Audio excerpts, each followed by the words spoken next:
Mr. Nanoski. How's it going? Good morning. Good morning to you. How you Good doing? morning. What's happening?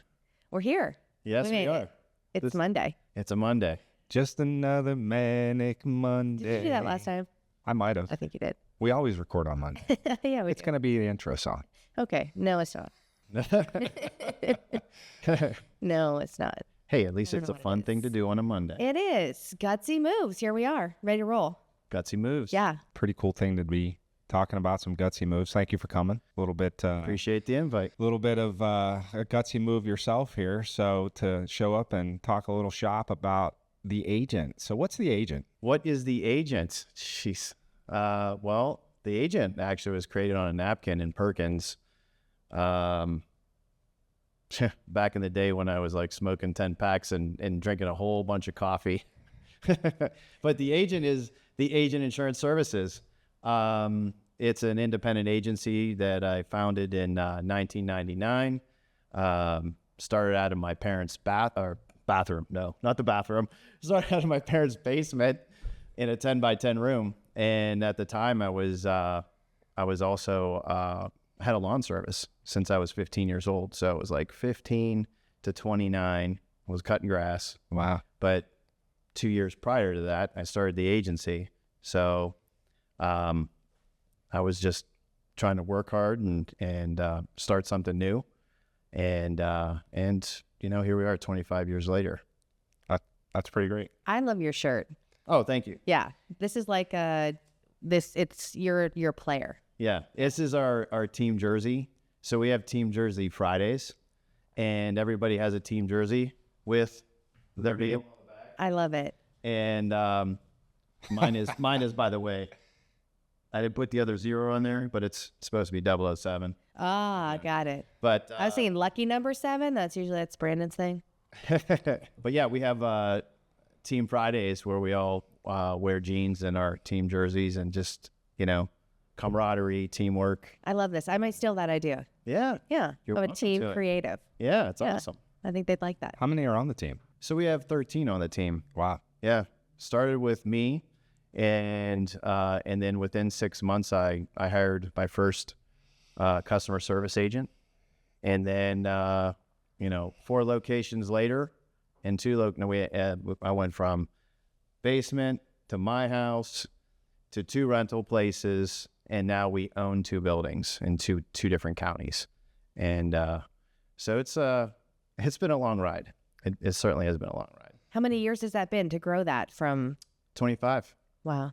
Mm-hmm. How many states are you in? Oh, we keep growing in states. Right now, I think we're in 7. 7 states. And we're looking to possibly move into 2 others here shortly, based on our clients. Our clients are snowbirds.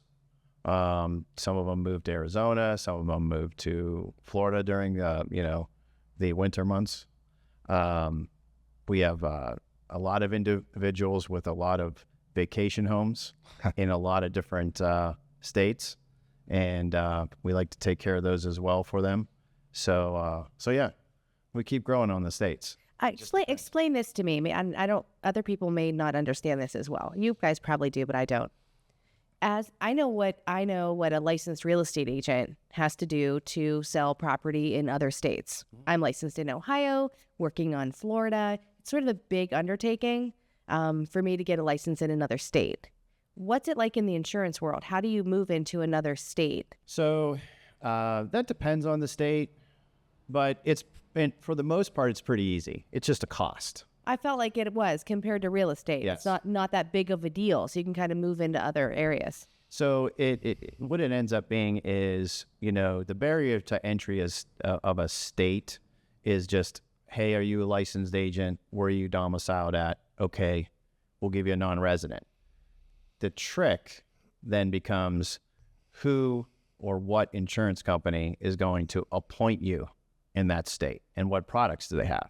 So, for instance, Florida, there's very little to no companies that I can get in Florida because I'm not a resident agent. And being that I'm a non-resident, it limits my scope of getting admission into certain companies. But if you bought a second home in Florida, Well, that's let's table that. Yeah. But that's a possibility. True, that's a possibility to have a second location down there. Yeah. I think at some point, Brandon and I will, probably relocate our primary to Florida at some point in the future. That's the We intention. gotta wait for kids to graduate high school and Yeah. get through all of that. Yeah, but at some point, spending a lot of time down there would be desirable. Does that mean we're a snowbird? No, not if that's our residence. That's the definition. You're just there for the winter. That's Got my it. definition. The real tour definition. I'm not sure. Anyway, that's interesting. So you can move around a lot more easier than I can anyway. Yes, But that's awesome. Gives you some great opportunity. I think the last time I priced it, like if I was licensed in all 50 states, it'd be like a $10,000 bill every year. So you got to be selective on where you're going and if it makes sense. Right. Yeah. Do the math. How many?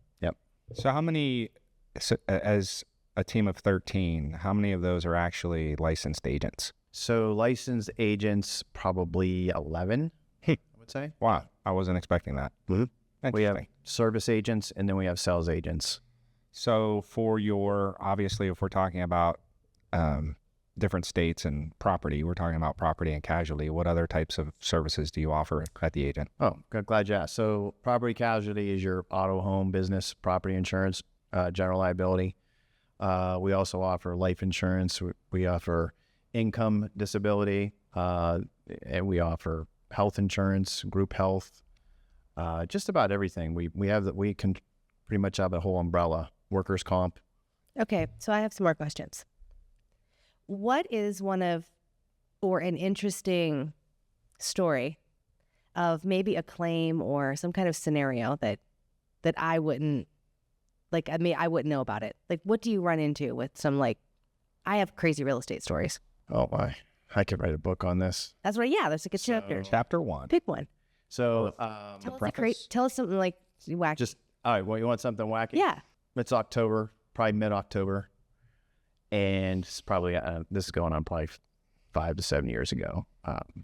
Get this call, Ron, my pole. I'm like, going to risk management mode. I'm like, what happened? Did the pole house blow up? Did it catch on fire? Did something, something get hurt or die in the pool or, what happened? I'm like, oh my gosh, and that's where my mind's going. I'm like, okay. And she's like, I just got home from, vacation and I've been gone for 10 days and, we left this pole heater on. I'm like, okay. And, Ron, I got my bill from the gas company and it was $1,800. Can you turn that into insurance? And my eyes got real big like this. And I said, no. Oh.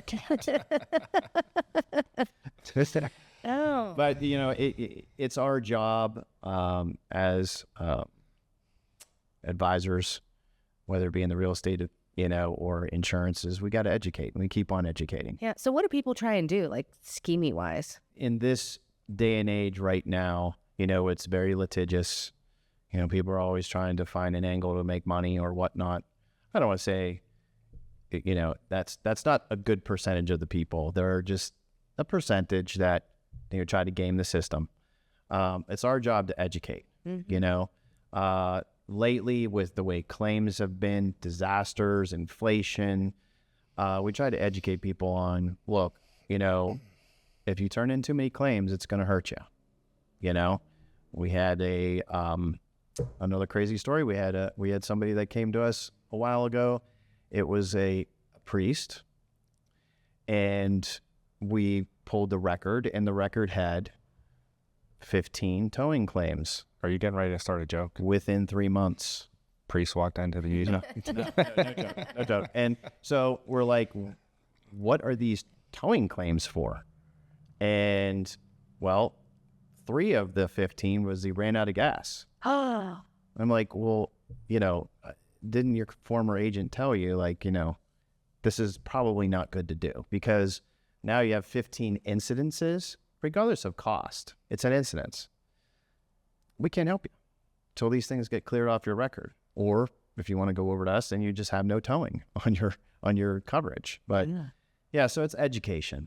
I mean, it really is. It's educating people so that they don't fall into these pitfalls and making sure that, they know which direction to head. Yeah. In our world, I think one of the biggest things that some people try and do without us educating them about it is maybe say that they're going to live in a property, but they're not, because there's benefits in the financial world to saying that it's a primary residence versus an investment property. Very true. So we have to educate people on that, but a lot of people try and do some things like that. So. Well, we get that same thing. We get that. Well, Yeah, because it's not a rental. this is, I'm living in both places, and it's a simple question: what's your mailing address? Yeah, where does that go? Yeah. What's P.O. going on with box. with Okay, that's my you can't fit furniture in that PO box. dollhouse.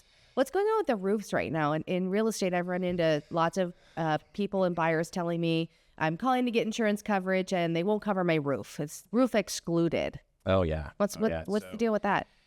So, as the industry, as it's alluded to earlier, we've had disasters beyond belief, $60 billion. Don't quote me on that. $60 billion in reoccurring weather-related losses over the last 2 to 3 years, inflation, supply and demand, all the stuff. So the insurance companies were basically caught with their pants down. They weren't ready for something like this. So basically, for every dollar that you pay in premiums, the insurance companies were paying $1.20. And something's got to give. So, and I'll get to your point. So one of a couple things happened. Either A, they raise your rates, right? B, they say, we're not going to do this anymore. Or some of the insurance companies have closed up shop or got out of the state. 3, they tighten guidelines. So roofs, with a lot of our companies, they've either taken the guidelines and said what they used to be, hey, if you have a roof that's 25 years or newer, we'll insure you. Some of the companies went to 10. Mm-hmm. Wow. Some of the companies in North Carolina went to 2. So they're only, pulling in what they want to pull in, and basically they're trying to get back to profitability. Mm-hmm. I think it's actually a good thing that this happened, in the sense, because, a lot of, and to another, allude to another thing you said earlier, a lot of people like to have a 26-year-old roof, have a couple shingles blow off, and then they'll, the insurance we need a company new is, footing some of the bill. So, so that's kind of changed. Yeah, that totally happens. Mhm. Yeah, there's a misconception and lack of understanding of what the sole purpose of the insurance is for. Right? Yeah. So if someone gets insurance on their house and the roof's excluded, how do they insure the roof? Is there another way to do it? Can you add some sort of Not to my knowledge. additional policy? I'm not, I don't have, we have a lot of companies that we insure homes and buildings, and there's not one of them that will take on a property without a newer roof. Yeah, So and you not can't have That's it. your house insured by company A and your roof insured by company B. No. Makes sense. yeah, and not covered under home warranty. A roof is not a home warranty thing. No. So I mean, I've always said, this is kind of funny, but I've always said, look, the company should come out with a policy that just insures everything. We'll insure your roof, your dryer, your whatever it is, home warranty in it. And those would be, $10,000 policies, but, See? but you could turn in a claim for anything, right? Kind of like an add-on. Right. But it just, that doesn't exist. well, it sounds like a good business startup, Ron. Could be. With this entrepreneurial spirit, we come up with a new business almost every day. For certain, one a week. I'm not doing that one. Not that, Sounds like a lot of headaches. Yeah. but we do. No, yeah, I could see where some people would do that. A distinctive approach to passive income with luxury vacation rentals.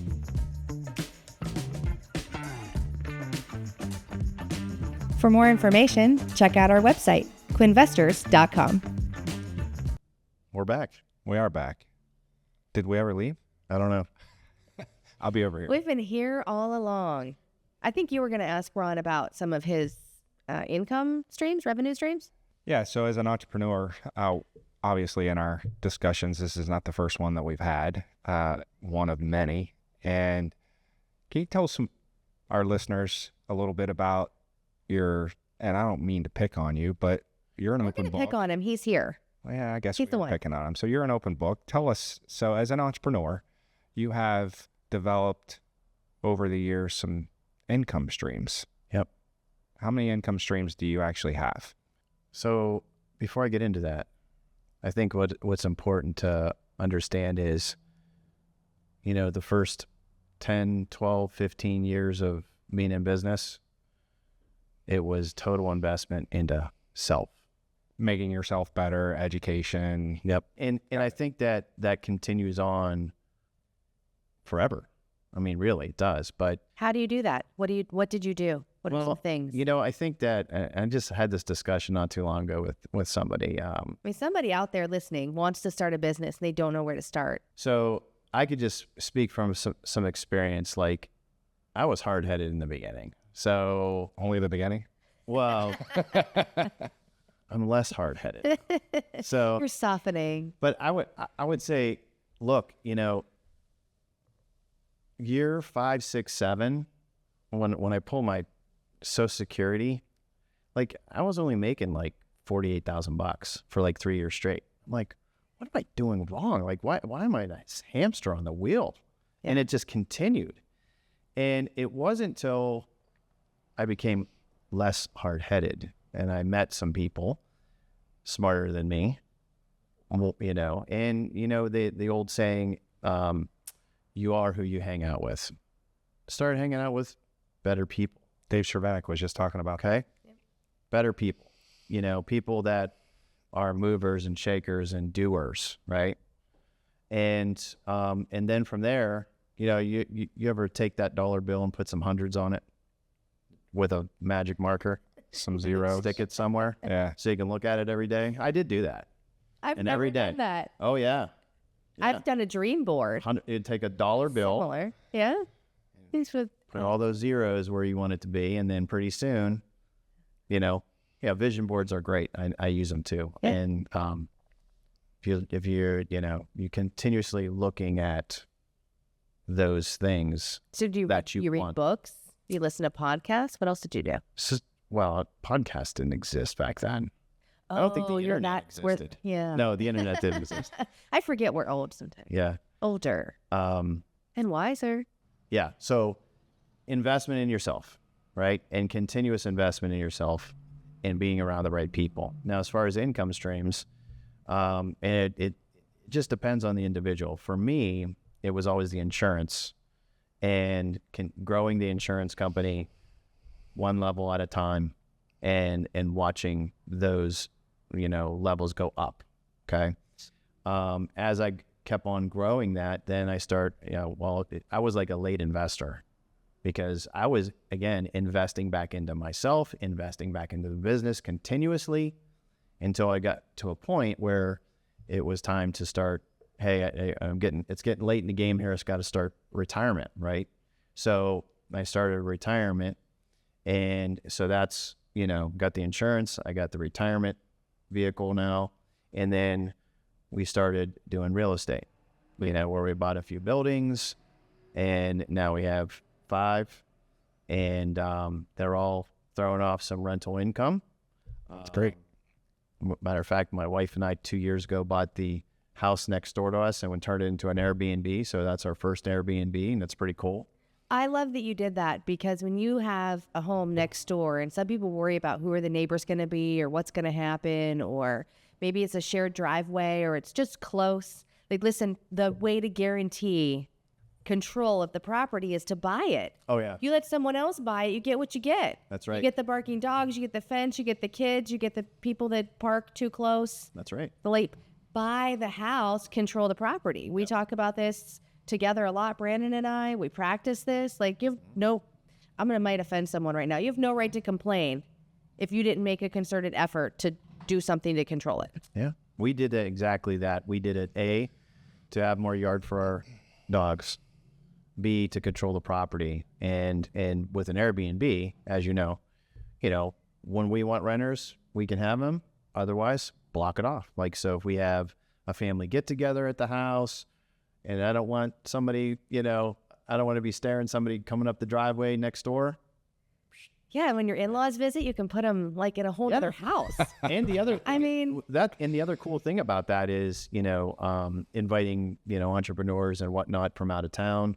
Maybe they want to come up to Youngstown and hang out. And so we've done that before where, there'll be some business people that we want to help out or meet with from out of town. And I'll just say, hey, come on up. it's next level up shit. Yeah. Yeah. So you learned about that, and you learned about that through some conversations, not just with one or two people, but quite a few people. Tell us about the insurance piece associated with short-term rentals, because it's pretty complex. So by what do you mean? Well, you're in different states. You've got some people owning them as investment properties. You've got some people that are using them as short-term rentals versus long-term rentals. And the short-term rental piece and some of the coverages that are required, certain states and some of the hoops you have to jump Oh, through. you're talking about from insurance coverage standpoint. I'm sorry. Right. It's like, what's he talking about? Oh, that thing you do? The Yeah, insurance? that thing. The agent. So basically, insurance coverage on rental properties, in my mind, falls into just a couple buckets, right? So one is, do you have a permanent renter at this location? That could be one type of policy, and it could be the amount of units you have, 1 unit, 2 unit, 4 unit, 5 unit, 60 unit. We've done them all. Can put you in different buckets. Sure. Then you have the short-term rental, which we have, obviously the house next door to us. And then there's other properties that we insure in different states that could be $1 million home. But again, the different companies out there, which we talked about earlier, some are comfortable with doing some of this and some are not. Do the insurance companies, generally speaking, see a short-term rental as more risk than a long-term rental? So in my research as of lately, I don't see, them seeing the difference in it. It just depends on the risk tolerance of that company. Do they want to do it or not? Okay. Are there specific companies that just do STRs? That's our thing. That's what we do. So from an insurance standpoint, just think of this. Anything that's habitational, meaning, a short-term or a long-term rental, most insurance companies are very leery, and it doesn't matter who you are. There's a lot of claims being happened in the habitational market. So, you might have one company that's really strong at doing condos or in condo associations, where this company over here is like, no, we don't even want to touch that. So it just depends on the company's risk tolerance. But all those other factors we alluded to earlier play.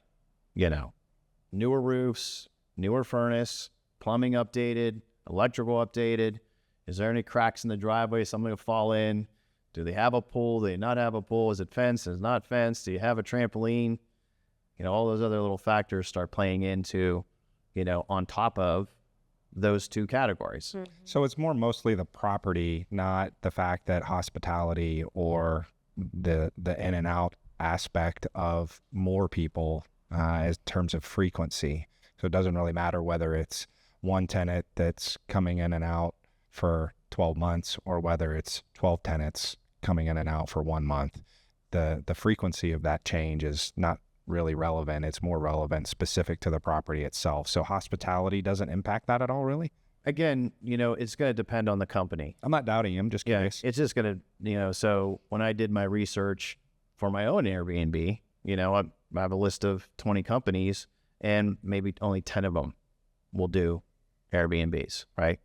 So it just depends on the insurance company's risk tolerance, because each insurance company, they have a wheelhouse of things that they want to do. One company might do restaurants. When you talk about hospitality, the next company will do a restaurant and a bar. Okay. It just depends on the risk tolerance of that company and what's in their wheelhouse and what they're good at. Got it. So studying that for you, it sounds to me like we have We have income from the agent. We have retirement planning that had been done. We have income from insurance buildings that you own, and you have income from a short-term rental property. Interesting. And then you also own a commercial property that is not for the agent, that is a long-term tenant. Is that right? Correct. Yep. Yeah. We have one commercial property that has a little printing company in it. Cool. So tell us. We're talking a little bit today about entrepreneurial spirit. So 25 years ago, you decided that you were going to take a leap.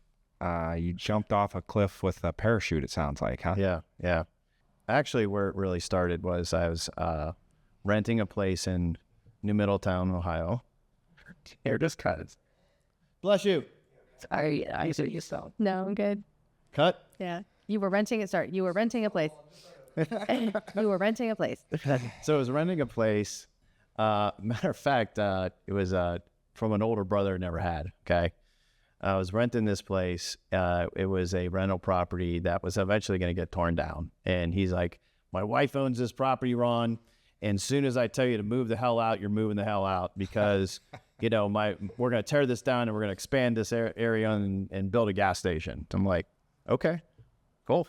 Well, I lived there for almost 2.5 years. And while I was living there, I had my lawn service, which we had about 110 accounts. And I also had a website company. And so I was running kind of both of those simultaneously. And then, it just came to, there was a weird situation that happened. Let's just call it fate. One of the insurance companies I represent was visiting my dad's insurance agency on Youngstown Pullen Road, which is one of the properties we own. Got it. And they walked in there and they said, there were 2 sales reps from this insurance company. They said, hey, Jim, would you, like to represent us? He's like, no, but my son, he's pretty sharp. Why don't you give him a call? And so I got a call from this insurance company and I was just like thinking, Dad's done pretty well for himself. He's built a really good book of business. He's helped a lot of people. Why not me? And so the leap I took actually was talking to my partner in the lawn service and saying, hey, this is what's happening. And, I think I want to go in this direction. So we might need to run this for a couple more years, or I don't know. It was closing down my website company. And at that time I only had, 20 clients. So it wasn't like too big of a deal, but, and then moving back in with my parents because I was going from, I was going back to zero. How old were you? At that point in time, I was 26 going on 27. Wow. And you moved back in with mom and dad. Yep. So, all right. That's when, I went out, I got a license. This company that came to me decided, hey, we're going to take you on. You're going to represent our company. Yeah. And then it took maybe about 4 months. I was all licensed, ready to go. And I set up shop in my parents' basement, like I said earlier. That's like a take 2 on life. I'm telling you, it was, and when I say a 10 by 10 room, think a 10 by 10 room, you sell a lot of property. You know what a 10 by 10 room is. So that's a small bedroom and they can't fit their bed in there. Yeah. So I had 2 8-foot tables, 2 computers and a filing cabinet and a phone. And then eventually I got 2 phones once I hired the second. So you start life in one direction and then literally take 2, start over in this whole other business. And, I went to college for, it was like an advertising business marketing degree. And it was, other than, clearly you're using that degree now. Yeah. It's about time, right? Yeah. It took a long time to actually, I always say I'm like this creative guy in this insurance agent's body, but it works out. Yeah. So we had a capital raise event in Asheville, North Carolina, a couple weeks ago. And we had a great friend of ours and speaker, Joel Block. And when he was doing his spiel, he was talking about TSA and how entrepreneurs all have this thing in common where they think, see, and act differently. And that, I know that, but that really hit home. I remembered that instantly, the way that he posed that TSA. And when you're around those kind of people, as we were just talking about, the visionaries, the individuals that look at taking risks and it sort of kind of resonates. It just becomes commonplace, you know. It does. And a lot of people who aren't entrepreneurial, you might second guess yourself after having conversations or using those people as a sounding board about what you're going to do. Right. And then it can hold you back. Yes.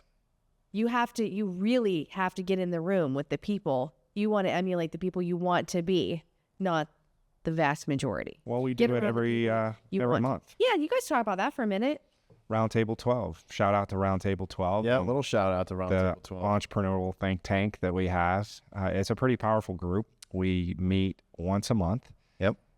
Second Friday, and we talk about our personal successes and problems, and we talk about our business success and problems. We get 2 retreats a year, January and July typically, and people would be surprised at how much togetherness there is in that group, in the sense that it's not just a bunch of people sitting around talking about business. You actually, I mean, a few people talked about nothing but personal issues on Friday.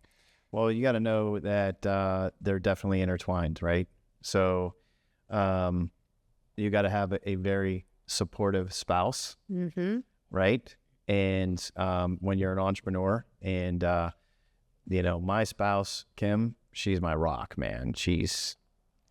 We've been together for 20 years and married 16 of it, and she's my rock. Otherwise, I don't know what it would do every day. Things would fall apart without her. So are you the paper or the That's scissors? on the record, Kim. That's on the the rock, record. dude. On the rock. Come on. Things would fall apart. Yeah, things would fall apart. But what you had said earlier, I'd like to say I think that all entrepreneurs are drivers of some sort, but I think there's something in our DNA. It's different, right? I always say I'm not the smartest guy in the room, but I have a lot of common sense, and I'm a driver. I'm a doer. I get up at 4:30 in the morning. I go hiking by 5. I'm at work by 7:20. What are you doing, right? What are you doing? Still sleeping in? I don't know, but I'm a driver, and I've been doing it for 25 years. I just saw a quote yesterday, and it was something along the lines of you have to be willing to do what others are not. Right. This is a very simple definition of how to be. I also think you have to be willing to do it well. Yeah. And then that goes back That's a separator. you investing back into yourself, right? And being full circle. right, investing in yourself, reading more books, being around other people that have different ideas, and that's what kind of Roundtable 12 is too. We have a bunch of individuals that have way different businesses, but we seem to come together in common place because, the businesses are way different, but the problems are the same, right? Everybody has an HR problem. Everybody has a marketing problem, a hiring problem, and then to what you alluded to earlier, there's some personal things that will come up. And, sometimes somebody's handling a death in their family or some other kind of situation with a spouse or a child. And when you're the entrepreneur and you're at the top, who do you talk to? Right. You're not trickling that down the line into your business that affects your business. So who do you vent to if it's not a spouse? Then, and even your spouse is probably not always going to be super helpful. They're going to be really understanding. Right. But maybe not give you that shake. So yeah, I'm not in RT12, but I get to hear a little bit about problem solving from Brandon's perspective with his business and how you and the team have helped him with that. Yes. And if you think about what you just said, maybe someone's dealing with a death, talking about that from an entrepreneurial perspective. So you're running your business. Now run that parallel with you're running your business, someone dies, you're buying some real estate or you're doing something associated with real estate. And in real estate, connecting those, Kate as a real estate agent, myself as a money person, banking, going into these conversations with individuals, top 3 things: death of a loved one or spouse, marriage or divorce, buying a house, they typically rate those 1, 2, 3. And a lot of times when someone's doing a real estate transaction, it's coupled with a death, it's coupled with a breakup or a marriage. And we see the best in people. Top 3 most stressful. Yeah. So causing stress and being an entrepreneur and having the ability to withstand what other people really many times just don't even want to engage. Not only do we engage it, we seek it out. We're nuts. In that, in not only the real estate piece, but also in the insurance world, when there's a death, life insurance, nothing's going to replace somebody, but it makes it a little bit easier when you get the check, that you're not in some kind of burden to pay for a funeral. Yep. When we see that a lot. And then there's just a lot of transactional things that happen on the insurance side when somebody passes away as well. There's, making sure the right name's on the policy for future claims and, selling of cars and, there might be multiple houses that need taken care of, so it changes a lot. We talk about planning a lot. Yeah. So do you see what we see, which is a lot of a lack of planning for people? Again, that goes back to educating, right? I mean, got to educate. How do we educate people better to look at their lives and make plans with insurance, for life insurance, we have to have health insurance, and we do that, but life insurance and estate planning and mortgage planning, how do we hit the message home other than, I guess I'm saying it right now, everybody, look at your lives and plan. Right. So from our business standpoint, all of our employees run off this one word that I'm going to reuse. It's called ask. All should know. And we just use that. That's plastered on our walls. That's plastered on our computers. And the all should know is meaning the education piece and, directly talking about life insurance. Is that how you help people? What do you do in your insurance world to help people plan? So you mean in the life insurance piece? In your insurance company, when you talk to people on the phone, how do you help them with these kind of things? We have to sit down and have these conversations, and they got to be willing to have the conversations. And that's the first step, right? It is getting somebody to come to the table is really hard. And, sometimes we'll, send out something that's an email that's like, maybe gets them to think a little bit more about these kind of things. And the messaging might be a little bit more, colorful, so to speak. Mm-hmm. But we've got to get people to the table so that we can educate them. And we're continuously doing it, our communication, like newsletters, and we're calling on our clients. And when clients are calling in, we're trying to have that conversation as well. Like, so every opportunity is an educational opportunity. So this is a value proposition for the agent. This is not go online, click, I have car insurance. There's a bigger picture to consider. Oh, yeah. Yeah, absolutely. I don't think a lot of people are thinking about that. I think they just want click, insure my car. That's it. And sometimes when they do the click, insure my car, they find out later when a claim happens, like, oh, I might have should have talked to somebody, right? That should be the subject line of your next email newsletter. Click, might have, shoulda. Woulda, coulda, shoulda, never did insure a my damn car. thing. Right? And that's the same in the real estate world, right? Oh, yeah. I mean, one of my famous lines is, I don't know what I don't know. I don't know anything about I say that all the time. in banking and whatnot. I look to you to help me out, when I'm looking, venturing into a new deal or whatnot, like, Yeah, people call Brandon for this all the time. Brandon is the I got a guy for that guy. Yeah, you are. Yeah. You're like the handyman. Networking. I don't know who to call. Let me call Davis. I don't know who to call. Like the handyman of real estate development. Or the Rolodex of entrepreneurs. Who do I call to get to this? How do I do that? Yeah, that's your guy, Brandon. You're good at that. Just follow my dad's Skill set. footsteps. Yeah.